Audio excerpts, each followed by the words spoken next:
caleg PSI, Ade Armando, yang benar-benar memalukan. Dan harusnya PSI ini juga ikut malu punya caleg seperti dia. Dan kalau kita melihat apa yang dinyatakan oleh Ade Armando ini sangat mencederai hati masyarakat Yogyakarta. Dan juga saya menganggap seperti dia ini buta sejarah. Dan kemudian membuat masyarakat Yogyakarta ini marah dan kemudian menggeruduk kantor PSI yang ada di Yogyakarta.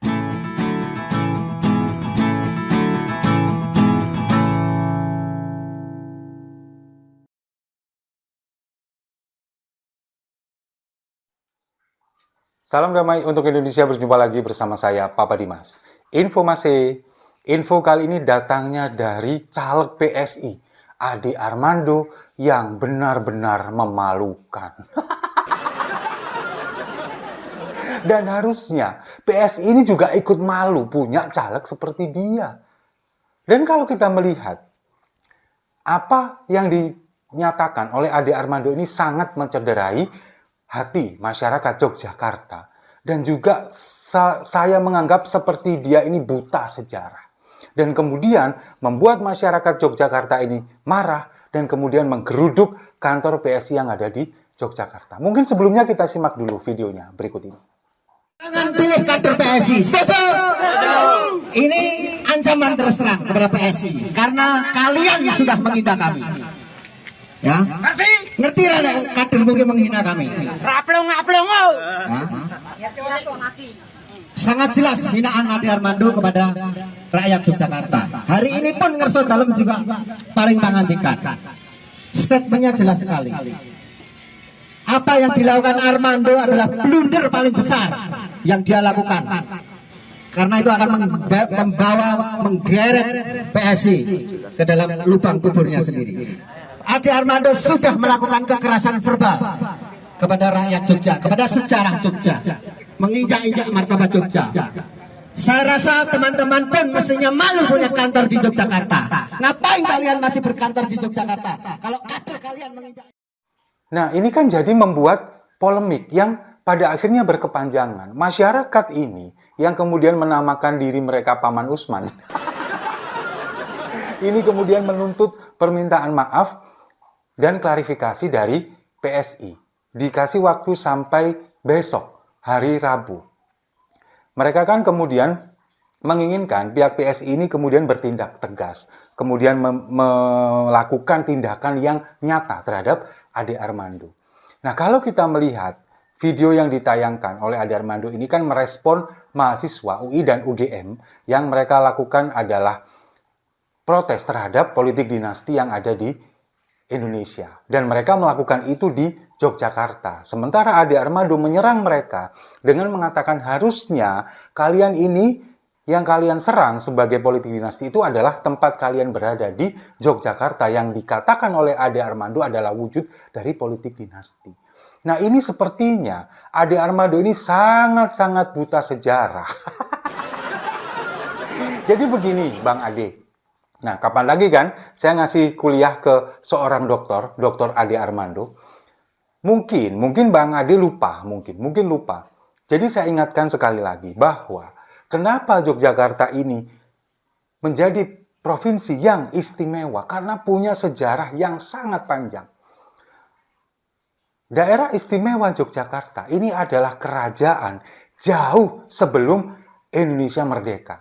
Awalnya di tahun 1755, pertama kali Kesultanan Ngayogyakarta Hadiningrat didirikan oleh Pangeran Mangkubumi, yang kemudian bergelar Sri Sultan Hamengkubuwono ke-1. Nah, di saat penjajah Belanda kemudian datang ke Indonesia, menjajah di sini, mereka ini tidak mau bergabung, tidak mau tunduk kepada pemerintah Belanda. Pada akhirnya pemerintah Hindia Belanda mengakui kerajaan Ngayogyakarta ini dan memberikan mereka keistimewaan juga, diakui boleh melakukan pemerintahan sendiri. Seperti itu mereka dari awal kemudian memang berjuang untuk melawan penjajah. Nah, pada saat Indonesia merdeka, Kesultanan Yogyakarta ini kemudian mengakui kemerdekaan Indonesia dan ikut bergabung kepada negara Indonesia, NKRI. Tapi nggak cuma sebatas itu saja. Di tahun 1945 sampai 1949, setelah Indonesia ini merdeka, tentara Belanda ini masih melakukan serangan, masih melakukan agresi ke Indonesia. Pada akhirnya, ibu kota negara ini harus dipindahkan ke Yogyakarta. Ini karena andil dari Sri Sultan Hamengkubuwono ke-9 yang kemudian mempersilahkan pemerintah Indonesia untuk melakukan segala macam pusat pemerintahan, segala macamnya itu di Yogyakarta. Dan nggak cuma hanya itu. Beliau, Sri Sultan Hamengkubuwono ke-9 ini rela membongkar peti harta kekayaannya. Disumbangkan untuk pemerintah Indonesia senilai 6,5 juta gulden atau setara dengan 25 miliar pada waktu itu. Bayangkan, 25 miliar pada tahun 1945. Berapa banyak kalau misalkan dikonversikan seperti zaman sekarang? Luar biasa banyak. Itu bukan hanya pengorbanan itu saja. Bahkan rakyat Yogyakarta ikut berjuang demi untuk mengembalikan Indonesia, mengembalikan ibu kota negara ke Jakarta lagi. Rakyat Yogyakarta ikut berjuang dari agresi militer Belanda I dan yang pada akhirnya di tahun 50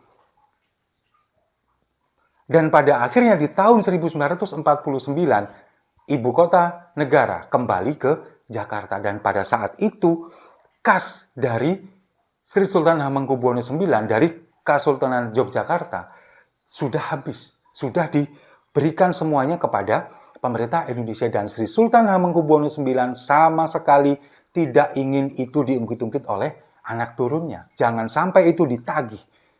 Diungkit-ungkit saja nggak boleh, apalagi ditagih. Itu adalah sumbangsi dari Kesultanan Ngayogyakarta Hadiningrat.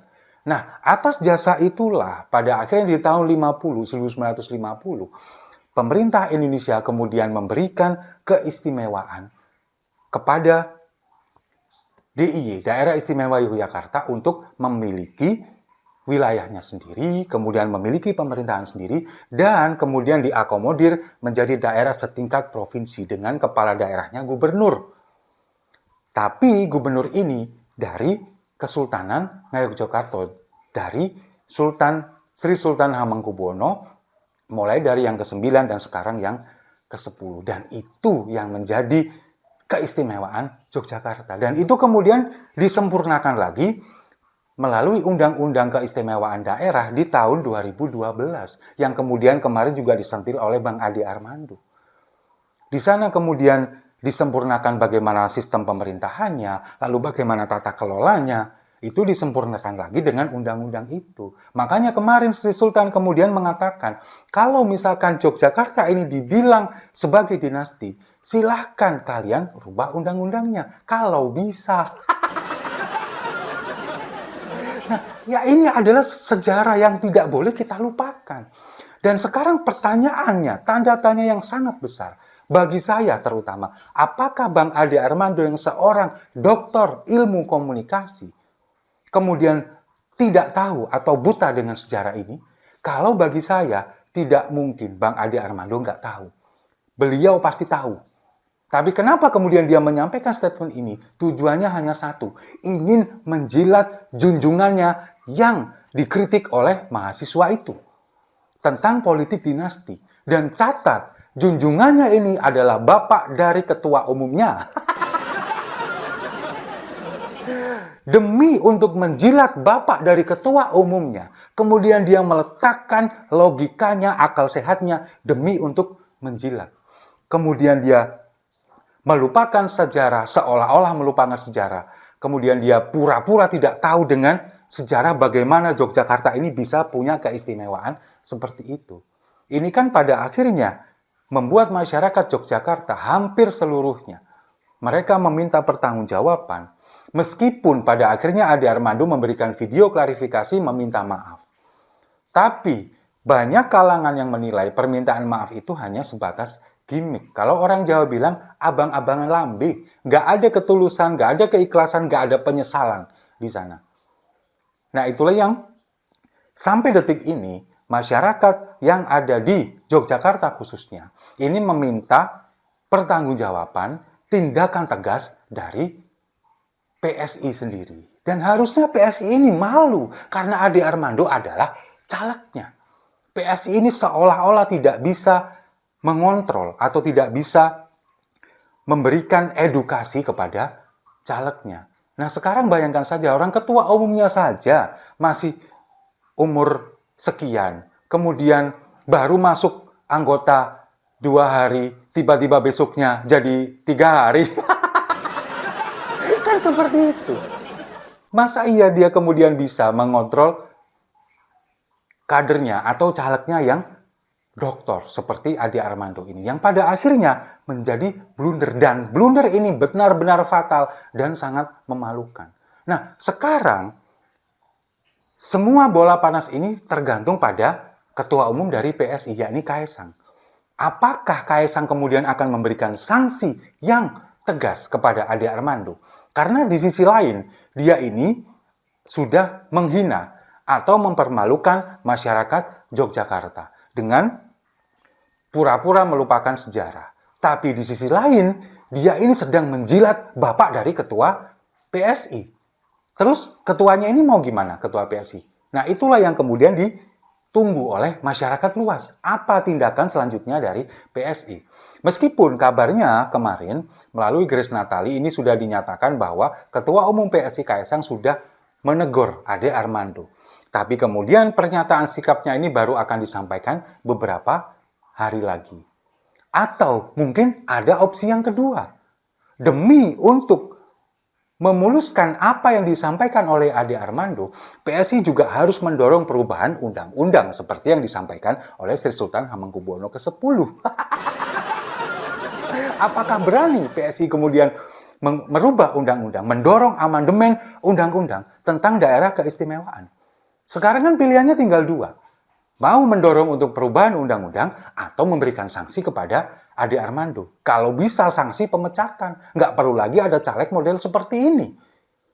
Nah, sekarang makanya saya bilang tadi, bola panas ini ada di Kaesang sebagai ketua umum PSI. Kenapa? Kemudian sampai detik ini seperti seolah-olah dia tidak berani berstatement, kemudian ngumpet, seolah lari dari masalah ini, justru yang berbicara adalah Grace Natali. Nah, kita tunggu saja bagaimana sikap tegas dari seorang ketua umum yang baru menjabat 2 hari, kemudian besoknya menjadi 3 hari ini. Supaya bisa memberikan sanksi yang tegas. Supaya bagaimana ini kemudian masyarakat Yogyakarta tidak lagi sakit hati, kemudian tidak lagi marah seperti sekarang. Karena kalau kita melihat, kalau ini kemudian dibiarkan, efeknya ini bisa kemana-mana. Kemarin, setelah statement ini, tiba-tiba baliho dari PSI yang ada gambar Kaesang dan Presiden Jokowi lenyap. Ini baru baliho. Nah, kalau misalkan ini kemudian diteruskan, misalkan pun kasus ini juga selesai, saya yakin suara PSI di Yogyakarta akan hilang. Sama seperti ketika Prabowo dulu menyinggung masalah tampang-tampang Boyolali. Ingat, di tahun 2019. Suara Prabowo di Boyolali hilang, lenyap, musnah. Ini juga bakal terjadi di Yogyakarta. Suara PSI bakal lenyap. Ini sekarang baru permulaan nih, balihonya yang lenyap. Nanti suaranya bisa jadi 0%. Dan kita tunggu saja ketegasan dari Ketua Umum PSI Kaesang Pangarep yang juga merupakan putra bungsu dari Presiden Jokowi. Setuju ya? Kalau setuju, mari kita minum kopinya sama-sama untuk caleg yang memalukan.